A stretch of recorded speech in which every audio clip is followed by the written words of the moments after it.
sont distribués le jour de Noël pour ceux qui sont hospitalisés, un petit peu avant pour ceux qui sont en consultation et parfois un petit peu après Noël. Ah, c'est à eux, c'est à eux qui leur appartiennent. C'est dans un grand élan de générosité du manoir que ces enfants bénéficient de ces cadeaux. Ils en sont très fiers et très contents. Ça touche les enfants qui rentrent dans le service, donc ça va de l'âge de 1 an à l'âge de 15 ans. Et vous voyez que la panoplie de cadeaux qui nous est proposée est extrêmement variée et large. Bien entendu, on fait extrêmement attention aux normes européennes pour pouvoir préserver les enfants des risques d'accidents domestiques.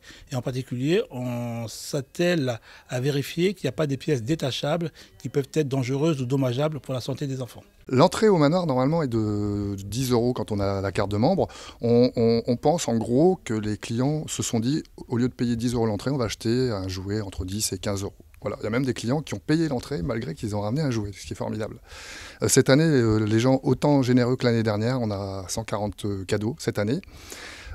Qui ont été complétés par une petite tirelire que nous avions mis au sein du vestiaire, où les gens qui n'avaient pas de cadeau mais qui voulaient participer à l'action mettaient 1 €, 2 €, 5 €. Il y a des gens qui ont mis 15 € même, donc, tout en payant l'entrée. Donc on sentait vraiment une mobilisation, une générosité cette année, encore en qualité, plus que l'année dernière, c'est-à-dire que les choses se font de mieux en mieux. Alors Jeanne de Flandre, effectivement, avec lesquelles nous avons l'année dernière aussi distribué des jouets, ça fait 4 ans qu'on fait Roubaix et Jeanne de Flandre, enfin 3 ans qu'on fait Roubaix et Jeanne de Flandre.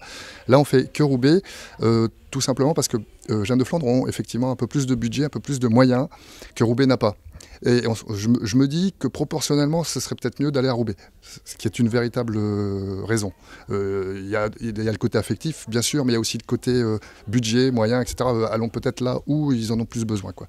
Et nous envisageons également de rétribuer les jouets à la pédiatrie de Dunkerque.